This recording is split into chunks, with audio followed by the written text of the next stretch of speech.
So hey guys, I rarely come on this channel. This is like very rare, but I thought like since it's international football, why not like take a breather and talk about Man United for a while. So yeah, I guess the best place to start would be the transfer window. And I know a lot of people were raving about our transfer window, especially like the media and our rivals and stuff. But for me, it's still like pretty much a 5 out of 10 window. Signing Anthony and Casemiro very late in the window doesn't really rectify all the mistakes the club did throughout the window. And in fact, it really just exposes the club even more, because like think about it, we spent like the entire transfer window on Frankie de Jong, and we knew it was a very complicated deal, and we still like persisted with it. Now people might say, well, that's just the club backing Ten Hag, but if they really wanted to back Ten Hag in that sense, they could have like tried to at least convinced Frankie de Jong to like come like by some means. And I don't think we did enough to like convince him to join Man United personally. And I thought the whole saga was like the most pointless saga ever. It's my most hated transfer saga. It's definitely up there. And I'm so like I was so fed up with the transfer window by then. So I think that saga itself exposes the club in a nutshell, to be honest. And so yeah, I thought like our transfer window was completely hopeless, and yeah, and some people might say, well, we might like point out the fees we might might have paid for like a lot of our signing, like Anthony, who cost like I don't know, like 95 million euros, and that just goes like down to like the negotiations of the club. So the Glazers knew they had the money to get Anthony like way like probably like June. They could have like gotten this deal done, but they took near the end of the window to get this done. This just shows like how poor like the club is under them, and it just all like in a way just goes back to the Glazers. And yeah, we could have gotten Anthony done for 45 million. So I hope like people don't like keep use that fee as a way of like basically saying he's like shit or something, because that fee has nothing to do with Anthony or Ten Hag. It's the club. We literally played into Ajax's hand. We could have like negotiated this fee way earlier down in June, but we decided to like mess up the whole of our summer on Frankie de Jong. So, and obviously it took like Sir Jim Ratcliffe to say, well, I'm gonna like buy this club for the Glazers to actually get their hands dirty. So there's no way the club gets comes out of this window looking like they dominated the window, because they clearly have not. And yeah, personally for me, it wasn't that good of a window. I just hope that like Ten Hag is able to like use what he's got and like deliver.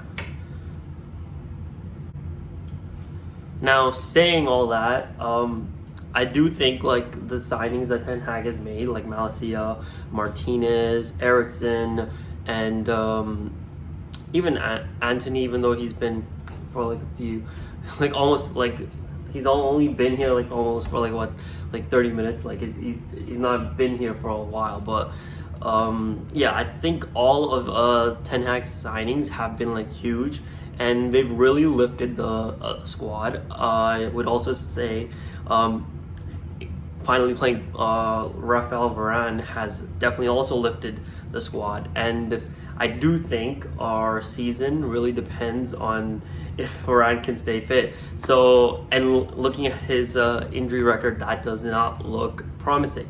So I'm gonna be nervous in this international break, because like every time like someone tackles him, I'm gonna be holding my breath. I'm not lying. Like, I just hope like he does not get injured, like somehow. Like he just had like we're really literally relying on Moran to have a good season. Like that's how like crucial he is right now to us. Cause let's face it, Maguire. I don't really want to talk about him. And yeah, so what do I think about our hopes for the season? Well, I don't really expect us to finish in the top four, and that's mostly because well, in defense, like we're literally a Varane injury away from again being shit at the back five at the back.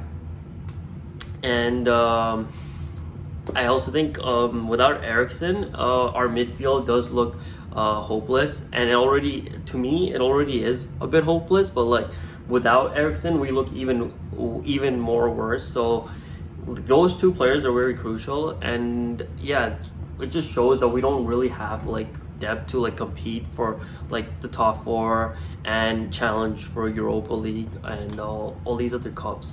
So I don't really expect us to win any trophy this year, and I don't expect us to get in the top four.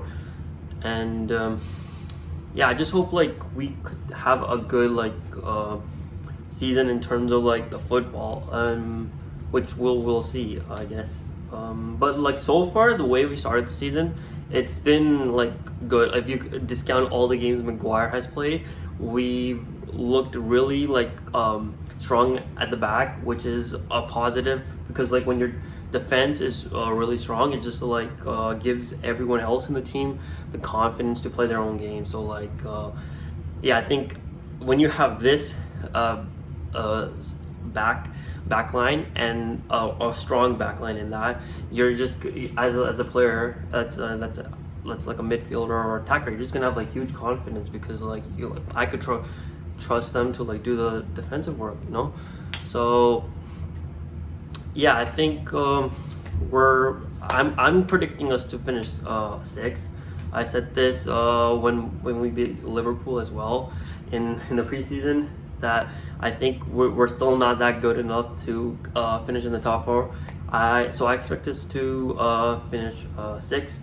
I would put Chelsea at fifth. I don't know, it's just something's not clicking for Chelsea this season.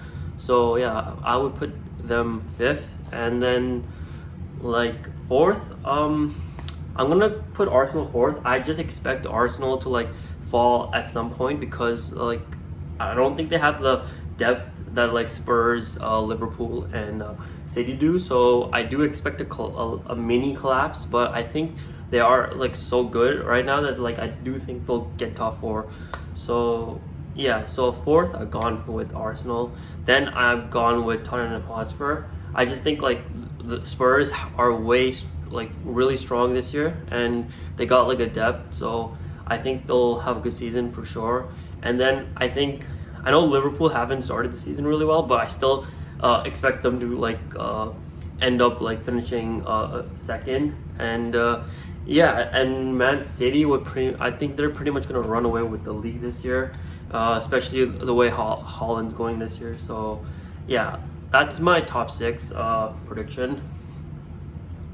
And yeah, so I'm just gonna quickly talk about my thoughts on Glazers. So I think the way things are going for the Glazers, I think they are gonna cash out eventually, because if you think about it, all the signs are pointing towards it.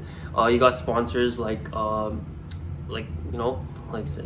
saying we gotta leave here, we're not liking how things are going. So I think they're losing sponsors, and I also think it's if they continue putting on more depth onto the club, I just think naturally the bank will at some point just say that's enough for you, because that's what happens in real life. There's only a certain extent you could put a depth, could keep adding depth to your assets. So I just think it's almost a matter of time before the Glazers actually do end up selling. And I don't think we have the money anymore to compete with the likes of Man City, Liverpool, and Chelsea. And I think the main reason for that is definitely the Glazers, because of how poorly they've managed our money, and they've only taken money to themselves. And I think like they've taken 132 million in dividends over the last decade or something, and yeah, they've hardly put anything in. So it's when we do spend money, it's usually just the money we earn.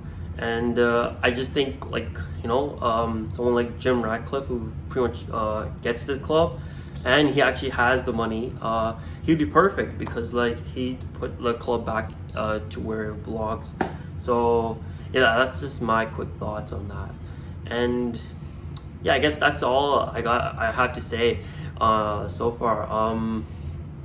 So let me know what were your thoughts on the things I discussed, and if you agree, make sure to leave a thumbs up. If you don't, still like the video, and comment whatever your thoughts are on the things I discussed, and make sure to subscribe so you can see more. Cheers.